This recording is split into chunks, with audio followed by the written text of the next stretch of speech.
Hi నమస్తే, welcome to మర media. నేను మీ కేవీఆర్. ఆంధ్రప్రదేశ్లో ఎల్లో మీడియా గోబెల్స్ ప్రచారం గురించి అందరికీ తెలిసిందే. బాబు గారి సర్కార్ అంటేనే ఇక ఆయన పదవిలో ఉన్నారంటేనే, ముఖ్యమంత్రి అంటేనే ఇక 7 సూర్యులు 6 చంద్రులను తీసుకొచ్చి రాష్ట్రంలో కూర్చోబెడతాడు. అభివృద్ధి పరుగులు పెడుతుంది. సంక్షేమానికి ఇక హద్దు అదుపు లేకుండా, ఆయన చేతికి ఎముక లేకుండా పనిచేస్తాడని చెప్పే కోణంలో ఎట్లా ఊకదంపుడు ఉపన్యాసాలు చేస్తుంటారో చూసినాం కదా. ఇప్పుడు ఇది సరిపోతలేదో లేకపోతే మరి ఇంకేమనుకున్నారో తెలియదు, కానీ ఇప్పుడు ఏకంగా 100 రోజుల పండుగ పేరుతో ఆయన ఇండియా టుడే గ్రూప్లో ప్రచారానికి ఎంత 1,18,00,000 రూపాయలను ఖర్చు పెట్టి ఇదో ఇంత పెద్ద ఆర్టికల్ ఈ నెల అంటే నవంబర్ 25న ఈ మ్యాగజైన్ రాబోతుందన్నమాట. దీని నిండా అమరావతి రైజెస్ అగైన్ పేరుతో ఒక స్టోరీ కథనాన్ని వల్లవేయిస్తున్నారు అనమాట. దేశం మొత్తం చూడాలి ఇక అమరావతి రూపుదిద్దుకోబోతుంది అని చెప్పి. రాష్ట్రంలో మనం సంక్షేమాన్ని గాలికి వదిలేసిన తీరు, విద్యా వైద్యాన్ని సంగనాగిచ్చిన తీరు, రాష్ట్రంలో మానభంగాలు, రేపులు, క్రైమ్ రేట్ పెరిగిన తీరు, ఇవన్నీ ఏవి కూడా మనకు ఈ గ్రూప్కు అనవసరం అనమాట. ఎందుకంటే ఇక్కడ చూడండి, ఇగో 1,18,00,000 రూపాయలను జిఎస్టీతో కలిపి అప్పగించిన తర్వాత ఈ మాత్రం ఆర్టికల్స్ రాకపోతే ఇంకేం చేస్తారు? మొన్న చూసినాం కదా, భారతదేశంలో most influenced persons, most strongest persons ఎవరని ఒక సర్వే చేసినట్టు. ఇండియా ఎవరు చేసిన తెలియదు, కానీ మిమ్మల్ని ఇట్లా అడిగితే ఒకసారి కింద కామెంట్ చేయండి. ఫస్ట్ ప్లేస్లో నరేంద్ర మోడీ అంట, సెకండ్ ప్లేస్లో అమిత్ షా, థర్డ్ ప్లేస్లో చంద్రబాబు గారు. ఎందుకంటే ఆ కూటమి సర్కారును నడిపిస్తున్న అత్యంత ప్రభావశీలమైన, అత్యంత బలమైన నేతగా చంద్రబాబు గారు కీర్తి ప్రతిష్టలు పొందిరని చెప్పి మన ఇండియా టుడేలోనే ఒక సర్వే రిపోర్ట్ వచ్చిందనమాట. దాన్ని మన పచ్చపత్రికలన్నీ ఫ్రంట్ పేజీలో రాసిన కథనాలు చూసినాం కదా. ఇప్పుడు ఇది రెండో కోణం అనమాట. 1,18,00,000 ఇస్తే ఈ మాత్రం భజన చేయరా? World Bank capital ties, World Bank and ADB commit 1,600 million rupees, 13,600 కోట్లు funds for first phase of Amaravati. Amaravati అంటే మొదటి దశ నిర్మాణాల కోసం $1,600 మిలియన్, అంటే మన కరెన్సీలో వచ్చేసి 13,600 కోట్లు అంట.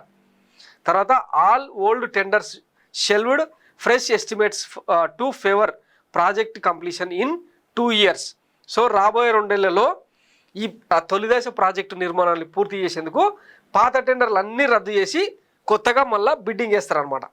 తర్వాత Jagan's 3 capital plan shelved, Vizag to be financial capital, Kurnool to get HC bench.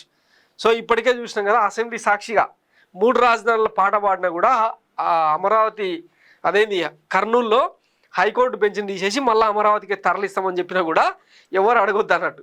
So Jagan ఇచ్చిన 3 రాజధానుల నినాదాన్ని పక్కకు పెట్టి ఫైనాన్షియల్ క్యాపిటల్గా వైజాగ్ను ఫైనాన్షియల్ క్యాపిటల్గా తీసేస్తూ కర్నూలుకు మాత్రం హైకోర్టు బెంచ్ను ఏర్పాటు చేసేలాగా నిర్ణయం తీసుకున్నామని చెప్పి ఇందులో రాసుకొచ్చారనమాట. తర్వాత resurrected plans and image from the Amaravati master plan designed by Fosters plus partners in 2018 in set Naidu at the CRDA building project working inauguration October 2019.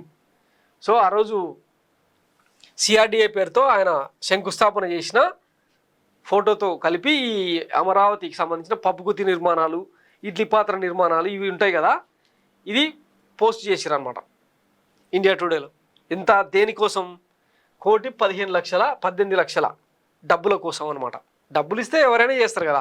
మళ్ళీ మనం అసెంబ్లీ సాక్షిగా ఏం చెప్తాం? గతంలో వైఎస్ జగన్మోహన్ రెడ్డి సర్కారు సాక్షికి దోచిపెట్టింది ప్రజాధనాన్ని, 1,000 కోట్లు 100 కోట్లు ప్రభుత్వానికి బాకాలు దిన TV9, ఎన్టీవీ లాంటి సంస్థలతో పాటు సాక్షికి మేపిన్రు, మాకు ఎండబెట్టిర్రు అని చెప్పి వీళ్ళు ఉక్కపోత ఎవరు ఆంధ్రజ్యోతి అండ్ ఈనాడు రాసిన రాతలు మనం ఒకసారి గుర్తు చేసుకుంటే, అంటే మనం చేస్తేనేమో సంసారం, అవతలలు చేస్తున్నాం వ్యభిచారం అన్న కోణంలో వీళ్ళ రాతలు ఉంటాయి, తెలిసిందే కదా. ఇప్పుడు ఇది చాలదన్నట్టు నేషనల్ వైడ్గా ఇండియా టుడేలో కథనాలు అనమాట. ఎవరి సొమ్ము, నెత్తెవరిది, కత్తెవరిది, గుండు గీక్తున్నది ఎవరు? అవే 1,18,00,000 పెడితే ఎంతమందికి గ్యాస్ సిలిండర్లు ఇవ్వచ్చు? ఎంతమందికి ఆ నిమ్మల రామానాయుడు చెప్పినట్టు నీకు 15,000, నీకు 15,000, నీకు 15,000, నీకు 18,000 అని చెప్పింది కదా. కనీసం ఒక 1,000-2,000 మందికైనా పంచే వెసులుబాటు ఉంది కదా. అట్లా చేయొద్దు. ఎందుకంటే జగన్ పిచ్చోడు కాబట్టి డైరెక్ట్గా డీబీటీ ప్రాసెస్లో డబ్బులు ఇచ్చిండు. అట్లా ఇస్తే తప్పు.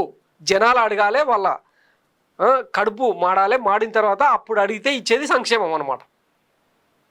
దీనికి డప్పేసుకోవడం, ప్రచారం చేసుకోవడం మనం చేయాల్సిన పని. తెలివి లేక జగన్ అట చేసిండు, మనమేమి ఇట చేస్తాం అనమాట.